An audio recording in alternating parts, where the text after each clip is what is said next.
बीड जिल्ह्यातील तेलगाव येथील लोकनेते सुंदररावजी सोळंके सहकारी साखर कारखान्याच्या 34व्या ऊस गाळप हंगामाची आज यशस्वी सांगता करण्यात आली। सन 2025 ते 26 हंगामात 122 दिवसांच्या कालावधीत तब्बल 6.71 लाख मेट्रिक टन ऊसाचे गाळप करण्यात आले।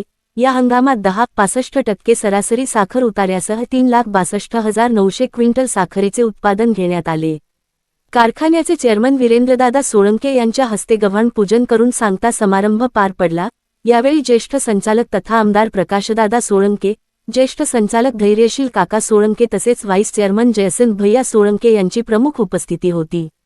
कोकजन प्रकल्पाद्वारे 3,44 लाखांहून अधिक युनिट वीज महावितरणला निर्यात करण्यात आली असून आसवणी प्रकल्पातून 1,80 लाख लिटर सिरप इथेनॉल उत्पादन घेण्यात आले। पुढील 2026 ते 27 हंगामासाठी 13,540 हेक्टर ऊस क्षेत्राची नोंदणी झाली असून शेतकऱ्यांनी आपला ऊस कारखान्यालाच द्यावा, असे आवाहन यावेळी करण्यात आले। कार्यक्रमात ऊसतोड मजूर, ट्रॅक्टर चालक आणि मुकादम यांचा उत्कृष्ट कामगिरीबद्दल सत्कार करण्यात आला।